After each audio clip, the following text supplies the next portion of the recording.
जैसा कि हमने पिछले लेक्चरों में पढ़ चुके हैं, आज उसी लेक्चर के आगे की कड़ियाँ जुड़ रही हैं और आज का जो लेक्चर है वो है आपका एटमॉस्फेयर। एटमॉस्फेयर मतलब वायुमंडल, और हम बात करेंगे आज एटमॉस्फेयर या वायुमंडल और उससे संबंधित कुछ प्रमुख चीज़ों के बारे में।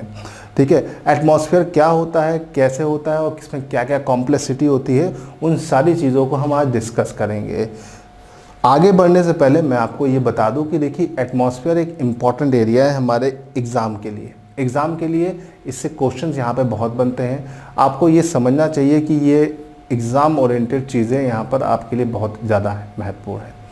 ये एक ऐसा चैप्टर में से एक है जिसमें से क्वेश्चन 100% आपके एग्ज़ाम में आता है। ये ज़्यादा कॉम्प्लिकेटेड भी नहीं है, लेकिन क्वेश्चंस यहाँ पर अच्छे लेवल पे बनते हैं। तो आपको इन सारी चीज़ों को थोड़ा सा ध्यान से समझना है और उसको ध्यान से आगे बढ़ाना है। चलिए फ्रेंड्स, तो शुरू करते हैं आज का सेशन। देखिए, हम पहले बात करते हैं एटमॉस्फेयर। तो एटमॉस्फेयर की जब हम बात करते हैं तो एटमॉस्फेयर कैसे बना, हम उस पर एक चर्चा कर लेते हैं। देखिए, हमारा अर्थ जो है वो आज का नहीं बना है। हमारे अर्थ की एज कितनी है? 4.6 बिलियन। हमारे पृथ्वी की एज कितनी है? 4.6 बिलियन, मतलब पृथ्वी 4.6 बिलियन साल पुरानी है। अब इस 4.6 बिलियन साल में 6 बिलियन साल तो पृथ्वी एक आग के गोले की तरह जल रही थी, धधक रही थी। अब धीरे धीरे जब वो ठंडी होना शुरू हुई तो जितने भी भारी तत्व थे वो कहाँ चले गए? उसके केंद्र में निकिल और आयरन, और उसका केंद्र बन गया। फिर उससे हल्के तत्व एल्युमिनियम और मैग्नीज, सिलिकॉन और मैग्नीज कहाँ चले गए? उसके मिडिल पार्ट पर, उसके ऊपर वाले पैसे पर, और क्या बन गया? उसका मेंटल तैयार हो गया। और हल्के तत्व कहाँ चले गए? उसके क्रस्ट पर, सिलिकॉन और एल्युमिनियम, और फिर क्या बन गया? उसका क्रस्ट या भ्रूपटि बन गई। और जो बची कुची गैसें थी वो उसके चारों तरफ फैल गई। किसके चारों तरफ? पृथ्वी के चारों तरफ। और जब ये गैसें पृथ्वी के चारों तरफ फैल गई तो इनके फैलने की वजह से इन गैसों को पृथ्वी के गुरुत्वाकर्षण ने रोका, और उनके रोकने की वजह से क्या तैयार हुआ? हमारा एटमॉस्फेयर। तो एटमॉस्फेयर जो बना वो एक दिन का काम नहीं, वो धीमे धीमे एक बड़ी लंबी प्रक्रिया द्वारा तैयार हुई एक सिस्टम है। एटमॉस्फेयर जो है वो पृथ्वी के अंदर से निकली हुई गैसों से तैयार हुआ है। तो हमारे पृथ्वी के अंदर जो भी गैसें हैं उन्हीं गैसों से हमारा वायुमंडल तैयार हुआ। वायुमंडल कोई एक दिन का परिणाम नहीं, वो कई सालों का, कई अरब सालों का परिणाम है। तो आप इसे समझ सकते हैं कि वायुमंडल कितना इम्पोर्टेंट है।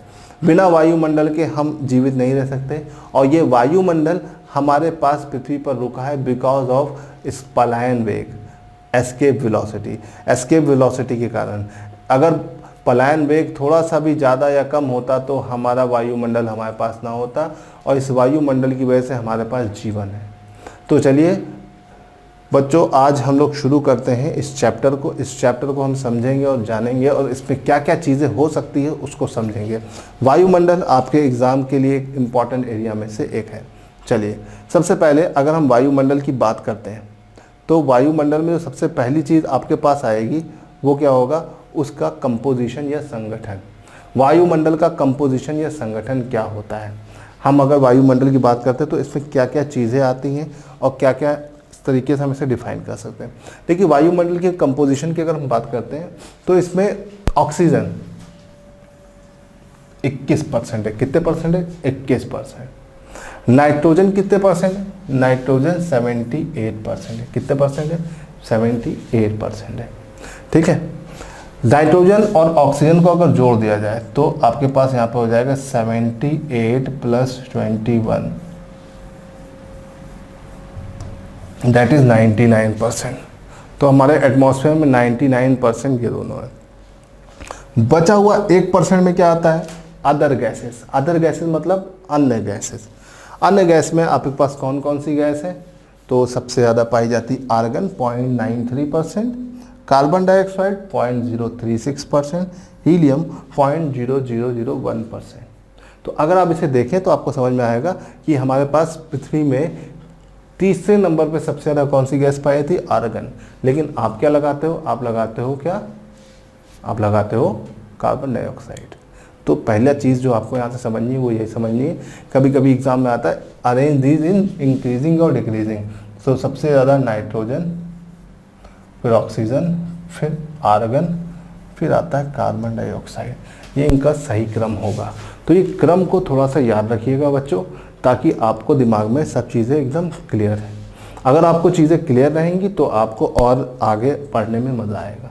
ज्योग्राफी में अगर कॉन्सेप्ट क्लियर तो पढ़ने में बहुत मज़ा आता है, क्वेश्चन गलती नहीं होता है। तो कॉन्सेप्ट को क्लियर रखिए, चीज़ों को एकदम क्रिस्टल क्लियर रखिए। अगर आपने चीज़ों को क्रिस्टल क्लियर रखा तो बहुत अच्छा है आपके लिए। अब देखिए, इसमें जो कार्बन डाइऑक्साइड है ये एक बड़ी खतरनाक गैस है, ये ग्रीन हाउस गैस है। कार्बन डाइऑक्साइड एक ग्रीन हाउस गैस है, ठीक है। हमारे पृथ्वी के चारों तरफ कार्बन डाइऑक्साइड अपनी लेयर बना रही है। पृथ्वी के चारों तरफ कार्बन डाइऑक्साइड अपनी एक परत तैयार कर रही है। अब हो क्या रहा है कि देखिए, कार्बन डाइऑक्साइड नॉर्मली बनती है, लेकिन जिस तरह से हम इंडस्ट्रियलाइजेशन या औद्योगिकरण की प्रक्रिया को बहुत तेज़ी से बढ़ा रहे हैं, कार्बन डाइऑक्साइड बहुत ज़्यादा निकल रहा है। और जिसकी वजह से कार्बन डाइऑक्साइड एक ऐसी गैस है जो अपने अंदर हीट को रोकती है, ऊष्मा को अपने अंदर सोखती है। तो ये एक ऐसी गैस है जो बड़ी हार्मफुल है, बहुत नुकसान पहुंचाती है। तो इसी गैस को हमें समझना है, इसी गैस को हमें जानना है। तो देखिए, कार्बन डाइऑक्साइड की अगर हम बात करते हैं तो देखिए हमारे पास एक सन है, सन। अब देखिए होता क्या है, सन से हम हीट लेते हैं और सन को हीट वापस देते हैं, ठीक है। जब हम सन से हीट लेते हैं तो सन हमको हीटअप करता है शॉर्ट वेव के फॉर्म में, शॉर्ट वेव, लघु तरंगों के रूप में। और जब हम सन को हीट वापस देते हैं तो किस वेव में? लॉन्ग वेव में, लॉन्ग वेव के फॉर्म में, दीर्घ तरंगों के रूप में। अब दीर्घ तरंगें क्या करती है? वो धीमे धीमे हीटअप करती है, हीट वापस देती है, और शॉर्ट वेव जल्दी से हीट दे देती है। तो इससे क्या होता है, हमारा अर्थ गर्म तो जल्दी हो जाता है लेकिन ठंडा आराम से होता है, जिसकी वजह से क्या होता है, हमारे पास एक टाइम डिफरेंस आ जाता है 24 घंटे का, ठीक है। 24 घंटे में हमारे पास एक टेम्परेचर भी आ जाता है। वो कितना होता है? अर्थ का एवरेज टेम्परेचर है 15 डिग्री सेल्सियस। कितना? 15 डिग्री। पृथ्वी का औसत तापमान कितना है? 15 डिग्री सेल्सियस, ठीक है। अब हो क्या रहा है, हमने जो कार्बन डाइऑक्साइड का एमिशन किया, तो कार्बन डाइऑक्साइड क्या कर रही है, जो हीट आ रही है उसमें से भी कई हीट को रोक रही है और जो जा रही है उसको भी रोक रही है। और पिछले 100 साल में इसने क्या किया, पिछले 100 साल में इसने पृथ्वी का तापमान 1 डिग्री सेल्सियस बढ़ा दिया। मतलब 15 से कितना हो गया, 15 से बढ़कर 16 हो गया। तो पृथ्वी का औसत तापमान कितना हो गया? 16। अब पृथ्वी का तापमान अगर इसी तरह से 19 डिग्री तक पहुंच जाता है या 2-3 डिग्री और बढ़ जाता है तो क्या होगा, हमारे पृथ्वी पर ग्लोबल वार्मिंग का असर पड़ने लगेगा। हमारी पृथ्वी में 70% से ज़्यादा जल है और 70% से में 50% ज़्यादा जमा हुआ है। अगर पृथ्वी का तापमान बढ़ेगा तो क्या होगा, ग्लेशियर पिघलेंगे, और ग्लेशियर पिघलेंगे तो धीरे धीरे क्या होगा, पानी का लेवल बढ़ेगा। पानी का लेवल बढ़ेगा तो क्या होगा, लैंड डूबेंगे। लैंड डूबेंगे तो आप कहाँ जाएंगे? टीवी टावर के ऊपर चढ़ के बैठेंगे? नहीं, दुनिया ख़त्म हो जाएगी। तो ग्लोबल वार्मिंग एक इंटरनेशनल इशू है जो दुनिया को ख़त्म कर सकता है। इसीलिए आपको इसके बारे में जानकारी और इसकी समझ होना बहुत ज़रूरी है। अगर आप इसको अच्छे से समझेंगे तभी आप चीज़ों को डिटेल में समझ सकते हैं। चलिए, तो ग्लोबल वार्मिंग की वजह से एक अलार्मिंग इशू आपके पास आ गया। यहाँ पर 2-3 चीज़ें याद रखिएगा। पृथ्वी का औसत तापमान अभी कितना है? 16 डिग्री, ठीक है। और दूसरी चीज़ क्या है? दूसरी चीज़, पिछले 100 साल में पृथ्वी का तापमान कितना बढ़ा?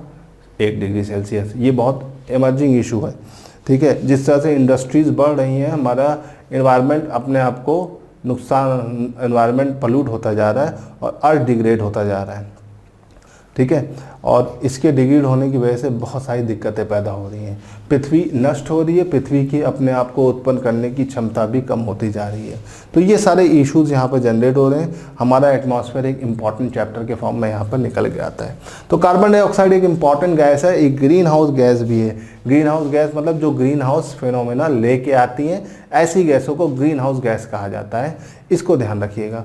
तो अगर हम बात करें तो ग्रीन हाउस गैस में सबसे ज़्यादा पोटेंशियल किसके पास है? सबसे ज़्यादा पोटेंशियल कार्बन डाइऑक्साइड का नहीं है, सबसे ज़्यादा पोटेंशियल SF6 का है, और CFC HFC का है। HFC का तो बहुत ज़्यादा पोटेंशियल होता है, लेकिन इसमें सबसे ज़्यादा नुकसान किसकी वजह से हो रहा है? कार्बन डाइऑक्साइड की वजह से। क्यों? क्योंकि कार्बन डाइऑक्साइड हमारे सिस्टम में काफ़ी ज़्यादा बढ़ गया है, ठीक है। ग्लोबल वार्मिंग मेनली हमारे वर्ल्ड में किसकी वजह से हो रहा है? Carbon dioxide. लेकिन पोटेंशियल किसका ज़्यादा है? कार्बन डाइऑक्साइड का कि HFC का? तो आंसर क्या होगा? HFC। इसे ध्यान रखिएगा। इन क्वेश्चंस को जब हम डिस्कस करेंगे तब आपको समझ में आएगा। चलिए, एटमॉस्फेयर की कंपोजिशन को लेकर हमने काफ़ी सारी चीज़ों को डिस्कस कर लिया और इस पर हमने काफ़ी सारे विचारधाराएं समझ ली। अब यहाँ से हम आगे बढ़ते हैं और हम अगले स्टेप की तरफ बढ़ते हैं।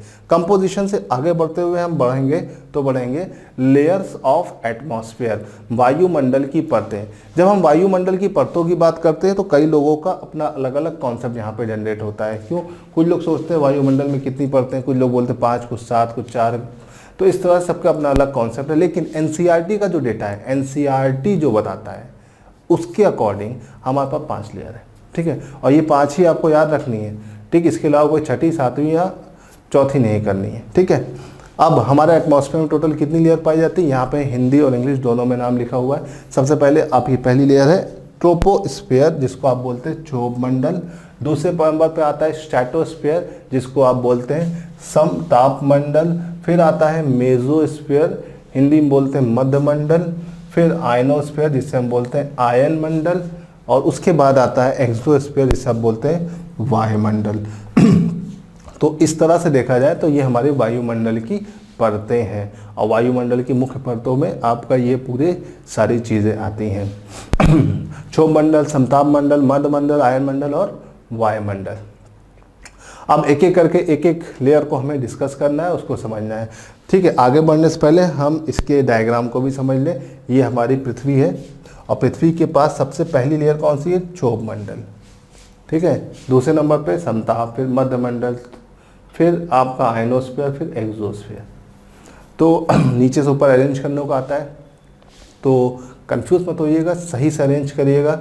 Up to down, down to up, ये दोनों पैटर्न पूछे जाते हैं। इनमें आपको कंफ्यूजन बिल्कुल नहीं क्रिएट करना है, चीज़ों को समझ के करना है। अगर आपने कर लिया तो बिल्कुल भी दिक्कत नहीं होगी। ठीक है, अब एक एक करके एक एक लेयर को हम यहाँ पर डिस्कस करते हुए चलते हैं। ठीक, पहली लेयर आपकी ट्रोपोस्फेयर। ट्रोपोस्फेयर क्षोभ मंडल। ठीक है, हमारे पास देखिए क्षोभ मंडल जो है आपका 0 से, क्षोभ मंडल जो है हमारा पहली लेयर है और 0 से 8 किलोमीटर आपका ये ध्रुवों पर और 0 से 18 किलोमीटर विषुवत रेखा पर इसकी ऊंचाई होती है। ठीक है, तो पहली चीज़, पहला पॉइंट इसमें ये होता है कि क्षोभ मंडल जो होता है इसकी ऊंचाई पूरे पृथ्वी पर समान नहीं होती है। ध्रुवों पर कम और विषुवत रेखा पर इसकी ऊंचाई ज़्यादा होती है, इसे याद रखिएगा। दूसरी चीज़, जितने भी फिजिकल फीचर्स होते हैं, फिजिकल फीचर मतलब जैसा पहाड़, पर्वत, ये नदी, झील, झरना, ये सब यहीं पाया जाता है।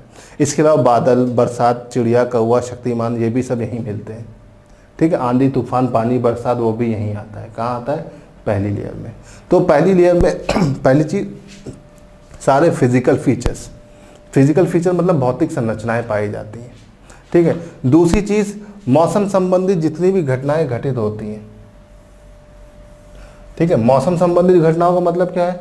आंधी, तूफान, पानी, बरसात, बिजली कड़कना, ये सब आपका कहाँ होता है? यहीं होता है। देखिए बिजली कड़क रही है, आंधी, तूफान, पानी, बरसात, सब कहाँ हो रहा है? सब इसी परत में पाया जा रहा है। ये बहुत इंपॉर्टेंट चीज़ है। तीसरी चीज़ ये होती है पतन दर। अब पतन दर से क्या मतलब है? पतन दर जैसे नाम से पता चला, पतन होना। पतन होना मतलब क्या? कम हो जाना। अब क्या कम होना, कैसे कम होना, इसको समझते हैं। हम पहली लेयर में जैसे ही ऊपर बढ़ते हैं, पहली लेयर में हम जैसे जैसे ऊपर बढ़ते हैं तापमान गिरने लगता है और तापमान जिस दर से गिरता है उसे हम बोलते हैं पतन दर। अब ये पतन दर का मान कितना होता है? इसका मान होता है -165 मीटर पर डिग्री सेल्सियस। पहली लेयर में हम जैसे ही 165 मीटर ऊपर जाते हैं तापमान 1 डिग्री सेल्सियस नीचे गिर जाता है और इसे हम बोलते हैं पतन दर, और ये हमें पहली लेयर में मिलता है। ठीक है, 165 मीटर पर डिग्री सेल्सियस, या फिर इसको हम 6.5 डिग्री सेल्सियस पर किलोमीटर भी लिख सकते हैं। दोनों में से जो भी आपको एग्जाम में मिल जाए आप वो लगा दो, दोनों आंसर सही है। ठीक है, ये याद रखिएगा। माइनस क्या है? माइनस का मतलब है कम होना। ये निगेटिविटी को या डिक्रीमेंट को शो कर रहा है कि आपका टेम्परेचर कम हो रहा है, घट रहा है, तो इसको थोड़ा सा ध्यान रखिएगा। चलिए अब यहाँ से हम थोड़ा सा आगे बढ़ते हैं। इस परत में हमें जो अगली चीज़ मिल रही है, जो अगला पॉइंट मिल रहा है, उसको हमें देखना है, उसको समझना है। ठीक है, वो है जेट स्ट्रीम। यहाँ पर हमें जेट स्ट्रीम भी मिलती है। जेट स्ट्रीम जैसे नाम से पता चल रहा है, जेट की स्पीड से चलने वाली धाराएं। ऐसी धाराएं जो जेट की स्पीड से चलती हैं उन्हें हम बोलते हैं जेट स्ट्रीम। जेट स्ट्रीम की अगर हम बात करते हैं तो ये भी हमें पहली लेयर में मिलती है। तो पहली लेयर में हमें कितनी चीज़ें मिल जाती हैं? 4 चीज़ें। पहली चीज़ें, सारे भौतिक संरचनाएं यहीं पाई जाती है, जेट स्ट्रीम यहीं पाई जाती है, पतन दर यहीं पाई जाती है। इसके अलावा आंधी, तूफान, पानी, बरसात, हमारे जो सिस्टम में आंधी, तूफान, पानी, बरसात है वो कहाँ आता है? वो इस पहली लेयर में ही आता है। तो आंधी, तूफान, पानी, बरसात पहली लेयर में आता है, तो हमें पहली लेयर में ये भी मिलता है। अब सारे आंधी, तूफान, पानी, बरसात या सारे डिस्टर्बेंसेस पहली लेयर में आ गए तो हमारा हवाई जहाज उड़ने के लिए सबसे बढ़िया कंडीशन कहाँ है? दूसरी लेयर में। वैसे हवाई जहाज पहली लेयर में उड़ाने में फ़ायदा है, लेकिन जान से ज़्यादा ज़रूरी कुछ नहीं है, रिस्क से ज़्यादा ज़रूरी नहीं है। तो डिस्टर्बेंस जहाँ पर कम, वहाँ पर हवाई जहाज उड़ता है। इसीलिए जितने भी एरोप्लेन होते हैं वो हम कहाँ उड़ाते हैं? दूसरी लेयर में, क्योंकि बादल वहाँ पर नहीं होते हैं, मिनिमम होते हैं। तो दूसरी लेयर में हमें 2 चीज़ें मिलती, पहला हवाई जहाज और दूसरा ओजोन। हवाई जहाज और ओजोन, ये दोनों चीज़ें हमें दूसरी लेयर में मिलती है। अब इसको हमें समझना है और इसको जानना है। दूसरी लेयर में पहली चीज़ तो एयरक्राफ्ट मिल गया, दूसरा क्या मिल गया? ओजोन। अब ओजोन क्या होता है इसको बताना है। देखिए, ओजोन हमारे पास एक गैस है, ओजोन एक लेयर है। ओजोन क्या करती है? ओजोन सूर्य से आने वाली यूवी रेस को एब्जॉर्ब करती है। अगर ये यूवी रेस को एब्जॉर्ब नहीं करेगी तो क्या होगा? ये यूवी रेस के कांटेक्ट में हम और आप आए तो क्या होगा? हम लोग को डिफरेंट टाइप्स ऑफ डिसऑर्डर्स हो सकते हैं। डिसऑर्डर में क्या क्या हो सकता है? डिसऑर्डर में बहुत सारी चीज़ें हो सकती हैं। फॉर एग्जांपल, जैसे कि आपका जेनेटिक डिसऑर्डर हो सकता है, ठीक, आपका अनुवांशिक परिवर्तन हो सकता है जिसके द्वारा आपके शरीर में डिफरेंट टाइप्स ऑफ चेंजेस हो सकते हैं। इसमें सबसे ज़्यादा असर पड़ेगा आपकी स्किन को, स्किन कैंसर हो सकता है, और स्किन कैंसर बहुत हार्मफुल होता है आपके लिए, ठीक है, लाइलाज बीमारी, इसका कोई इलाज भी नहीं होता है। दूसरी चीज़, मोतियाबिंद भी हो सकता है यूवी रेस के सीधे कांटेक्ट में आने पर। ये तो हमको नुकसान हो रहा है। जानवरों में क्या होता है? जानवरों में भी जेनेटिक डिसऑर्डर होता है, उनमें अलग अलग तरह के लक्षण इंडिकेट होते हैं, उनमें अलग अलग तरह की बीमारियां होती हैं, और उसमें इसकी वजह से इनको अलग अलग तरह के सिस्टम्स फेस करने पड़ते हैं। तो ये सारी चीज़ें आपको यहाँ पर देखने को मिलेगी। फिर अगर हम और बात करते हैं तो पेड़ पौधों में इसका क्या नुकसान होता है? पेड़ पौधों को क्या इसका डिसएडवांटेज होता है? तो अगर हम पेड़ पौधों की बात करें तो पेड़ पौधों में फोटोसिंथेसिस या प्रकाश संश्लेषण की प्रक्रिया मंद पड़ जाती है। प्रकाश संश्लेषण की प्रक्रिया मंद पड़ जाती है तो उनकी ग्रोथ रुक जाती है और पेड़ पौधे ग्रो करना कम कर देते हैं। और धीरे धीरे ग्रो करना जब वो कम करने लगते हैं तो क्या होता है? धीरे धीरे करके वो ख़त्म होने लगते हैं, उनकी ग्रोथ रुक जाती है, पीले पड़ जाते हैं, ख़त्म हो जाते हैं। तो ओजोन एक बहुत ही इंपॉर्टेंट लेयर है जो यूवी रेस को रोकती है। अगर वो यूवी रेस को ना रोके तो यूवी रेस पूरी पृथ्वी को नुकसान पहुंचा दे। तो यूवी रेस से निपटना बहुत ज़रूरी है। तो चलिए पहले हम ओजोन के बारे में कुछ विशेषताएं देखते हैं, ठीक है। देखिए, ओजोन हमारे एटमॉस्फेयर की बहुत इंपॉर्टेंट लेयर है।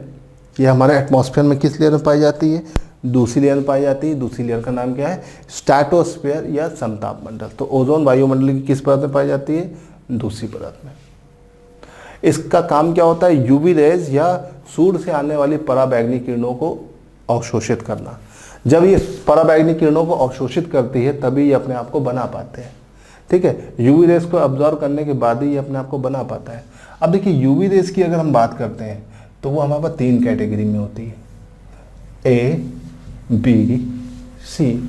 यूवी रेस कितने टाइप की होती हैं? 3, ए, बी और सी, ठीक। इसमें अगर ध्यान दिया जाए तो सबसे ज़्यादा खतरनाक कौन सी होती है? सी। लेकिन खास बात क्या है? पृथ्वी तक कभी आ ही नहीं पाती है। पृथ्वी के आने से पहले ही ये रिफ्लेक्ट बैक हो जाती है, वापस चली जाती है। तो पृथ्वी की तरफ कौन सी आती? ए और बी। इसमें से बी वाली को ओजोन क्या करता है? फिल्टर करता है, एब्जॉर्ब करता है और अपने आप को बनाता है, इसको एब्जॉर्ब करता है। और हमारे अर्थ तक, पृथ्वी तक कौन सी पहुंचती है? पृथ्वी तक पहुंचती है ए। तो यूवी रेस वो जो पृथ्वी तक पहुंचती है उसका नाम क्या है? ए। यूवी रेस जो सबसे ज़्यादा खतरनाक होती है उसका नाम क्या है? सी। यूवी रेस जिसको ओजोन फिल्टर करता है उसका नाम क्या है? बी। तो इस तरह से आप यूवी रेस को समझ सकते हैं और उसके क्राइटेरिया को समझ सकते हैं। तो यूवी रेस बहुत ही ज़्यादा वैराइटीज़ में है, हार्मफुल है, और इसको फिल्टर करने का काम किसका होता है? इसको फिल्टर करने का काम होता है ओजोन का। अब ओजोन जो होता है इसको एब्जॉर्ब करके ही खुद को बनाता है। अब यूवी रेस कहाँ से आती है? सन से। और सन की रेस ज़्यादा कहाँ पड़ती है? इक्वेटर पे कि पोल्स पर? तो आपको समझ में आ गया होगा, इक्वेटर पर। और जहाँ पर सन की रेस ज़्यादा वहाँ पे यूवी रेस ज़्यादा, और जहाँ पे यूवी रेस ज़्यादा वहाँ पर ओजोन ज़्यादा। तो ओजोन की जो मोटाई होती है पूरे अर्थ पर समान नहीं होती है, ठीक है। The width of ozone is not equal in whole earth, that's why pole से, इक्वेटर से पोल तक जाने पर इसकी मोटाई कम होती है, ठीक है। इसकी मोटाई सबसे ज़्यादा पोल्स पर होती है, सॉरी इक्वेटर पे होती है। पोल्स की तरफ जाते जाते मोटाई कम होने लगती है, ठीक है, इसे ध्यान रखिएगा। और पोल्स की अगर हम बात करें, ठीक, इक्वेटर से पोल तक जाने पर इसकी मोटाई क्या होने लगती है? कम होने लगती है, ठीक है। और पोल हमारे पास कितने हैं? हमारे पास एक पोल है अंटार्कटिका और दूसरा है आर्कटिक। हमारा पोल कितने? दो, अंटार्कटिक और आर्कटिक। अंटार्कटिक में इसकी मोटाई इतनी कम हो गई है कि वहाँ पर क्या हो गया? Ozone hole. अब ये ओजोन होल तो 70 के दशक में हुआ था, लेकिन इसको डिस्कवर किया जोसेफ फॉरमैन के नाम के साइंटिस्ट ने 1985 में। और 1985 में जब जोसेफ फॉरमैन ने इसको डिस्कवर किया तो वो कई सारे निष्कर्षों पे निकले, ठीक है। पहला कि कैसे मतलब ओजोन की, अगर उन्होंने ओजोन छिद्र का पता किया तो कैसे पता किया? तो कैसे पता किया? डॉप्सन मीटर से। डॉप्सनोमीटर एक मीटर है जो ओजोन की मोटाई नापने के लिए इस्तेमाल होता है, और डॉप्सन वो मात्रक है जो ओजोन को नापने में हम यूज़ करते हैं। तो डॉप्सन किसका मात्रक है? ओजोन को नापने का मात्रक है। फिर दूसरी चीज़, क्यों? अगर ओजोन होल नापा है, ओजोन होल हो रहा है, तो क्यों हो रहा है? तो इसका जवाब मिला CFC। CFC मतलब क्लोरोफ्लोरोकार्बन, ठीक है। CFC एक बहुत ही हानिकारक गैस होती है, और ये एक आर्टिफिशियल गैस है जो कंप्रेसर में यूज़ होती है। कंप्रेसर मतलब AC, कूलिंग कहीं पर भी होगी, AC, फ्रिज, रेफ्रिजरेटर, इन सब में आपका CFC यूज़ होता है। CFC का फुल फॉर्म है क्लोरोफ्लोरोकार्बन। तो क्लोरोफ्लोरोकार्बन बहुत ही हानिकारक गैस होती है। क्लोरोफ्लोरोकार्बन जैसे ही आपका वाटर के साथ रिएक्ट करती है तो निकालती है क्लोरीन। क्या निकालती है? क्लोरीन। और क्लोरीन का एक मॉलिक्यूल ओजोन के 50,000 से 1,00,000 मॉलिक्यूल्स को तोड़ देता है। तो आप समझ सकते हैं किस तरीके से नुकसान पहुंचा रहा है, ठीक है। अब तीसरा आया, क्या किया जाए? अगर ओजोन होल हो रहा है जिसको डॉप्सनोमीटर की मदद से नापा और इन्होंने पता कर लिया कि ओजोन होल क्यों हो रहा है, तो अब क्या किया जाए कि ओजोन होल ना हो? तो उसके लिए सम्मेलन किया जाए। किस तरह का सम्मेलन? ताकि पूरी दुनिया को इसके बारे में जागरूक किया जाए। अब वो सम्मेलन जो था उस कहाँ से और कैसे शुरू हुआ, वहाँ से क्वेश्चन आता है। पहला क्वेश्चन, ओजोन के लिए होने वाला सबसे पहला सम्मेलन वियना, और ओजोन के लिए होने वाला सबसे बड़ा सम्मेलन मॉन्ट्रियल। और ये दो सम्मेलन आपके लिए बहुत इंपॉर्टेंट है, इसे ध्यान रखिएगा। वियना जो था, वियना सम्मेलन आपका 1985 में हुआ, और मॉन्ट्रियल सम्मेलन जो था वो 1987 में हुआ, ठीक है।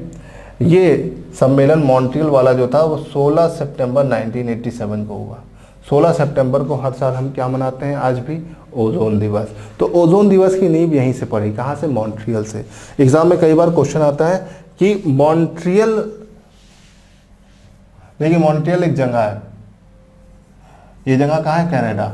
मॉन्ट्रियल प्रोटोकॉल का संबंध किससे है? तो याद रखिएगा ओजोन के क्षयकरण से। Montreal protocol is related to, Montreal protocol का संबंध किससे है? तो ओजोन के क्षयकरण से। कई बार क्वेश्चन आता है, इससे एग्जाम में याद रखिएगा। और मॉन्ट्रियल प्रोटोकॉल यहीं पे आया, मॉन्ट्रियल समिट यहीं हुई, ये याद रखिएगा। वियना भी एक शहर है, ऑस्ट्रिया का कैपिटल है। ऑस्ट्रिया यूरोप में है, ऑस्ट्रेलिया नहीं, ऑस्ट्रिया, याद रखिएगा। चलिए, और ये CFC मतलब फ्लोरोकार्बन। और ये CFC बहुत ही खतरनाक है, ठीक है। CFC जैसे ही वाटर के साथ रिएक्ट करती, क्या रिलीज करती है? क्लोरीन। और क्लोरीन का एक मॉलिक्यूल ओजोन के 50,000 से 1,00,000 मॉलिक्यूल्स को क्या करेगा? तोड़ देगा। तो अब इसे समझ सकते हैं ये कितना ज़्यादा नुकसान पहुंचा सकता है। तो ये आपको ध्यान रखना है, समझना है, ठीक। तो ये तो बात हो गई ओजोन और उसके बारे में। चलिए एक बार आगे बढ़ने से पहले हम एक क्विक रिवीजन कर लेते हैं। देखिए ओजोन होल सबसे पहले कहाँ देखा गया? अंटार्कटिका में। किसने देखा? जोसेफ फॉरमैन 1985 में ओजोन को नापने का मात्रक डॉप्सन। तो ओजोन को नुकसान पहुंचाने वाली गैस CFC। और ओजोन के लिए होने वाले समिट में पहला वियना और सबसे बड़ा मॉन्ट्रियल, दोनों आसपास ही हुए, ठीक है। अब एक क्वेश्चन मेरा आपसे है, क्या हम AC में CFC यूज़ करते हैं? यस और नो बताइए। यस, नो, नहीं करते? करते हैं। हम आज के टाइम में अपने AC में क्लोरोफ्लोरोकार्बन यूज़ नहीं करते। जैसे ही हमें पता चला तो हमने मॉन्ट्रियल प्रोटोकॉल में CFC के इस्तेमाल को रोक दिया। और अब हम CFC की जगह आजकल अपने AC में क्या यूज़ करते हैं? CFC का रिप्लेसमेंट हो गया किससे? HFC, hydrofluorocarbon. क्या नुकसान कर रहा था? क्लोरो। तो हमने इस क्लोरो को ही हटा दिया, हमने उसकी जगह क्या लगा दिया? हमने हाइड्रो लगा दिया। लेकिन इसका भी एक ड्रॉबैक है जो कि आप मुझे बताइएगा क्या है। चलिए अब ये सब तो बातें हो गई हमारे किसके बारे में? ओजोन के, ठीक। अब ये बताइए कि ओजोन हमारे लिए हार्मफुल है कि बेनिफिशियल है? ओजोन हमारे लिए लाभकारी है कि हानिकारक है? इसका उत्तर आप कमेंट सेक्शन में ज़रूर दीजिएगा। चलिए अब यहाँ से हम आगे बढ़ते हैं। इतने डिस्कशन के बाद आपको क्या समझ में आया, इसका जवाब मुझे चाहिए। चलिए अब आगे बढ़ते हैं। ये तो बात हो गई ओजोन की। अब हम 2 लेयर देख लिया। पहली लेयर ट्रोपोस्फीयर, दूसरी लेयर स्ट्रेटोस्फीयर, अब तीसरी लेयर आते हैं मेसोस्फीयर। मेसोस्फीयर जैसे कि नाम बता रहा है, ठीक है, मध्यमंडल। मध्यमंडल या मेसोस्फीयर। मेसोस्फीयर में आपको जैसे नाम है मध्यमंडल, तो ये एकदम बीच की लेयर है। इसके ऊपर भी 2 लेयर, इसके नीचे भी 2 लेयर, एकदम बीच की लेयर होने की वजह से इसे हम बोलते हैं मध्यमंडल। मध्यमंडल में हमें कोई ज़्यादा चीज़ें नहीं मिलती, 2 चीज़ें मिलती। पहली चीज़, यहाँ पर डस्ट पार्टिकल, धूल के कण बहुत होते हैं। और इतने ज़्यादा धूल के कण होते हैं यहाँ पर कि जब कोई उल्का पिंड, यहाँ पर इतने ज़्यादा धूल के कण होते हैं,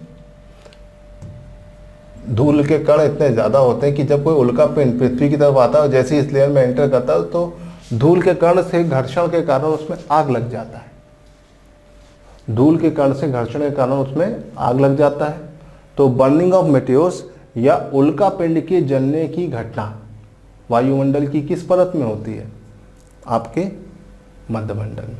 तो मध्यमंडल वो एरिया है जहाँ पर वायुमंडल में उल्का पिंड की जलने की घटना होती है। तो बर्निंग ऑफ मेटेरॉइड या उल्का पिंड की जलने की घटना वायुमंडल की किस परत में हो रही है? आपकी 3rd लेयर में। तो 3rd लेयर में आपको 2 चीज़ें मिल रही है। चलिए अब हम आते हैं अपनी अगली लेयर की तरफ। अगली लेयर का नाम क्या है? अगली लेयर का नाम है आयनोस्फीयर। जैसे कि आप देख रहे हैं ये हमारी 4थी लेयर है। यहाँ पर जो हाइड्रोजन और हीलियम गैसेज होती हैं ज़्यादा टेम्परेचर की वजह से आयनाइज हो जाती हैं, प्लस और माइनस के आयंस में बदल जाती है। और प्लस और माइनस के आयंस की वजह से बदल जाने की वजह से यहाँ पे प्लस और माइनस के आयंस बहुत पाए जाते हैं। तो प्लस और माइनस के आयंस पाए जाने की वजह से इसका नाम क्या पड़ता है? आयन मंडल। पहली चीज़। दूसरी चीज़, जो भी रेडियो सिग्नल हम यहाँ से भेजते हैं तो वो इसी लेयर से टकरा कर वापस हमारे अर्थ तक आती है। जो भी रेडियो सिग्नल हम नीचे से ऊपर भेजते हैं वो इसी लेयर से ट्रांसफ़र होकर नीचे हमारे तक आती है, ठीक है। तो रेडियो तरंगे कहाँ पाई जाती है? रेडियो तरंगे आपकी यहीं पाई जाती है। कहाँ पर? यहीं पर। तो यहाँ पर दूसरी चीज़ जो मिलती है वो क्या है? रेडियो वेव्स या रेडियो तरंगे, ठीक है। क्लियर है? पहली चीज़ आयंस, दूसरा रेडियो वेव्स, रेडियो तरंगे। तीसरी चीज़ यहाँ पे क्या पाई जाती है, तीसरी चीज़ पाई जाती है अरोड़ा। अब ये अरोड़ा सुन के आपको लग रहा हो किसी का सरनेम तो नहीं है, हाँ पंजाबियों में होता है, हाँ नहीं, ना तो ये कोई किसी का सरनेम है, ना कोई ब्रांड नेम है, ठीक है, ना कोई अचार का नाम है। तो ये क्या है, Arora basically is a polar lightning. What is Arora? Arora क्या होता है? Arora basically is a polar lightning. ठीक है, अरोड़ा के बारे में हमको डिस्कस कर लेते हैं। अरोड़ा ये एक तरह का ध्रुवीय प्रकाश होता है।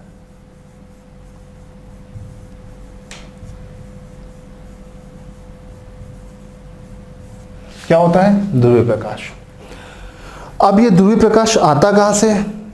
देखिए हमारे अर्थ के पास अपनी एक मैग्नेटिक फील्ड है, अर्थ के चारों तरफ अपनी एक मैग्नेटिक फील्ड है, ठीक है, ये हमारा अर्थ है, इसके चारों तरफ मैग्नेटिक फील्ड है। सन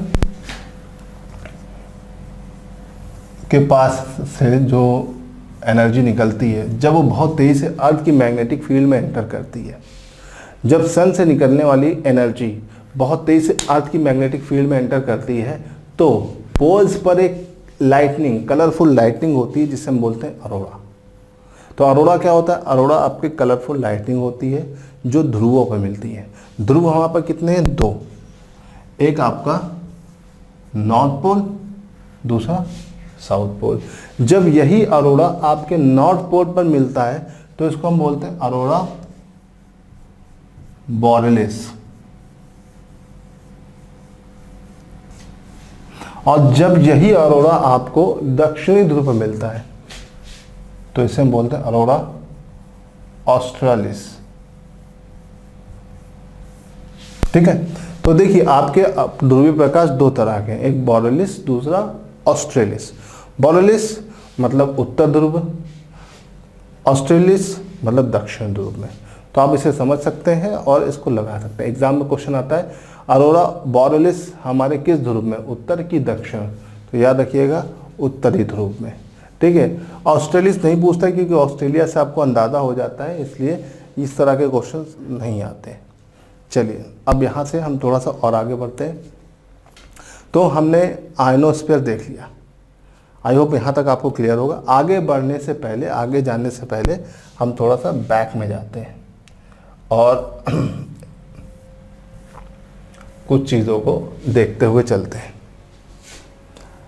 या हमने कितनी लेयर देख ली? हमने देख ली 4 लेयर। अब इन चारों लेयर में एक बार हम टेम्परेचर का वेरिएशन देख लेते हैं। टेम्परेचर का वेरिएशन का मतलब क्या है? टेम्परेचर किस तरह से वेरी कर रहा है। हमारे पास टोटल कितनी लेयर है? 4 लेयर। तो इन चारों लेयर में टेम्परेचर का कैसे वेरिएशन हो रहा है एक बार हम वो देख लेते हैं। ठीक है, देखिए हमारे पास 5 में से 4 लेयर में टेम्परेचर का वेरिएशन फिक्स है, लेकिन 5वीं लेयर में कोई फिक्स नहीं है, इसलिए हम 4 लेयर को कंसीडर कर रहे हैं। आमतौर पर ठीक है, ये आपकी पहली लेयर है, ये दूसरी, तीसरी, पहली, दूसरी, तीसरी, चौथी और उसके बाद 5वीं। ठीक है, 5वीं है, चौथी है, तीसरी है, दूसरी है, पहली। ठीक है, ये आपकी लेयर, उसको मैंने डिवाइड कर लिया। आमतौर पर ऊपर जाने पर टेम्परेचर कम होता है, तो पहली लेयर में टेम्परेचर क्या हो रहा है? टेम्परेचर कम हो रहा है, तापमान घट रहा है। दूसरी लेयर में भी तापमान कम होना चाहिए, लेकिन यहाँ पर ओजोन पाई जाती है और ओजोन की वजह से तापमान घटता नहीं बल्कि नियत रहता है। तो यहाँ पर तापमान कैसा रहता है? नियत या कांस्टेंट। सेकेंड लेयर में, थर्ड लेयर में फिर टेम्परेचर कम होता है और फोर्थ लेयर में भी टेम्परेचर कम होना चाहिए, लेकिन आयन, अरोड़ा, रेडियो वेव्स, इन सब के कारण यहाँ पर टेम्परेचर बढ़ जाता है और यहाँ पर टेम्परेचर बढ़ता है। तो इस तरह से अगर देखा जाए तो वायुमंडल में सबसे गर्म परत कौन सी है? सबसे गर्म परत है आपकी आयनोस्फीयर, और इसे गर्म होने की वजह से इसको कभी कभी हम थर्मोस्फीयर भी बोल देते हैं, थर्मोस्फीयर। लेकिन थर्मोस्फीयर एक अलग वर्ड है और आयनोस्फीयर अलग वर्ड है। लेकिन कभी कभी क्वेश्चन आता है कि आयन कहाँ पाए जाते हैं, तो आपको ऑप्शन में आयनोस्फीयर नहीं मिलता है, तब आपको मुसीबत में गधे को बाप बनाना पड़ता है, तब आपको आंसर लगाना पड़ेगा थर्मोस्फीयर। लेकिन थर्मोस्फीयर और आयनोस्फीयर दोनों अलग अलग चीज़ है। थर्मोस्फीयर एक बड़ा एरिया है, आयनोस्फीयर एक छोटा एरिया है। लेकिन जब हमें लीस्ट फॉर्म में जब चीज़ें करनी होती है तब हमको ऐसे ही करना रहता है, हमको फिर लेना पड़ेगा, ठीक है। तो इसे याद रखिए, तो थर्मोस्फीयर इसलिए कह दिया जाता है, बड़ा एरिया यहाँ पे कवर हो जाता है। तो पृथ्वी की सबसे गर्म परत कौन सी है, आयनोस्फीयर या थर्मोस्फीयर।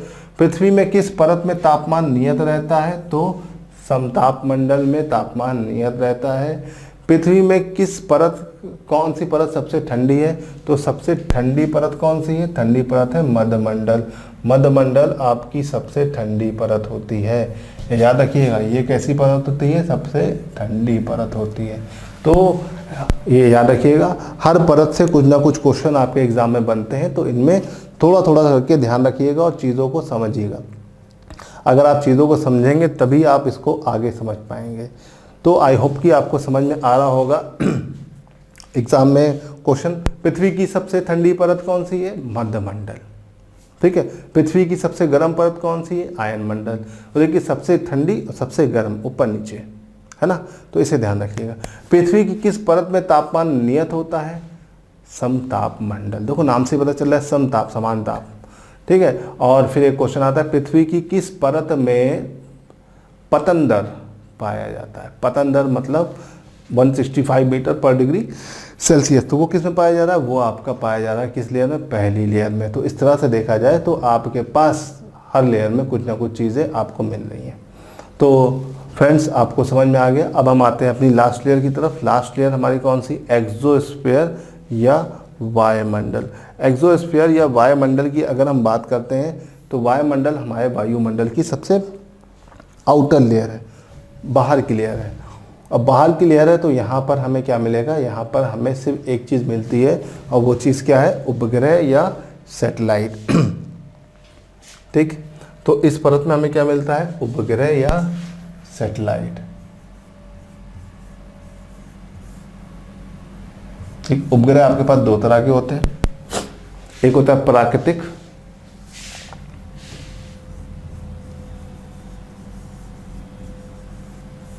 और दूसरा होता है कृत्रिम, ठीक है। प्राकृतिक उपग्रह कौन सा होता है, प्राकृतिक उपग्रह जो प्राकृतिक रूप से बनता है, जैसे पृथ्वी का चंद्रमा है, इस तरह से हर ग्रह के पास अपना प्राकृतिक उपग्रह होता है। सबसे ज़्यादा प्राकृतिक उपग्रह किसके पास है, शनि के पास। पहले तो आपका बृहस्पति था लेकिन शनि हो गया है, ठीक है। और कृत्रिम की अगर हम बात करते हैं तो कृत्रिम जो होता है मानव निर्मित होता है, मानव के द्वारा बनाया गया होता है, ठीक है। हमारे सौर मंडल का सबसे बड़ा प्राकृतिक उपग्रह कौन सा है, गैनीमेड। गैनीमेड जो है हमारे सौर मंडल का सबसे बड़ा प्राकृतिक उपग्रह है, इसे ध्यान रखिएगा। और कृत्रिम उपग्रह जो होता है वो कृत्रिम रूप से बनाया जाता है, हर देश इसे अपने हिसाब से बनाता है, मैनमेड होता है, कृत्रिम रूप से निर्मित होता है। हर देश का इसे बनाने की प्रक्रियाएं अलग अलग होती हैं, वो अपने हिसाब से इसे डेवलप करता है, समझता है और बनाता है। तो हम जब बात करते हैं कृत्रिम उपग्रह की तो हर देश अपने हिसाब से बना रहा है, ठीक। बाय डिफ़ॉल्ट हम लोग कहाँ रहते हैं, हम लोग तो चाइना में रहते हैं, हाँ नहीं, हम लोग इंडिया में रहते हैं। तो हम लोग कहाँ की टेक्नोलॉजी के बारे में बात करेंगे, इंडिया की। इंडिया में ये सारी चीज़ें बनाने का ठेका किसने ले रखा है, इसरो ने। इसरो जानते हैं ना, इंडियन स्पेस रिसर्च ऑर्गेनाइजेशन। ये जो संस्था है काफ़ी ज़्यादा न्यूज़ में चल रही है। ये आपकी 15 अगस्त 1969 को फॉर्म हुई थी और यही इंडिया में क्या करता है, ये सारे कृत्रिम उपग्रह बनाता है। बाय डिफ़ॉल्ट हमारे एटमॉस्फेयर की 5वीं लेयर में कृत्रिम उपग्रह ही पाए जाते हैं, मुख्य रूप से कृत्रिम उपग्रह ही यहाँ पर मिलेंगे। और 1000 किलोमीटर की ऊंचाई के बाद हमारे एक्सोस्फीयर ख़त्म और स्पेस चालू हो जाता है। तो हमारे कृत्रिम उपग्रह यहाँ पे मिलते हैं। और भारत में कृत्रिम उपग्रह बनाने का काम कौन करता है, इसरो। इसरो के बारे में अगर हम बात करें तो who is the father of ISRO, पापा कौन थे इसके, जनक जिसे बोला जाता है। इसरो के पापा कौन थे, इसके जनक कौन थे? तो इसरो के जनक माने जाते हैं विक्रम साराभाई। विक्रम साराभाई। देखिए, दो पापा लोग बहुत पूछे जाते हैं, एक तो स्पेस के, दूसरे न्यूक्लियर के, न्यूक्लियर प्लांट के।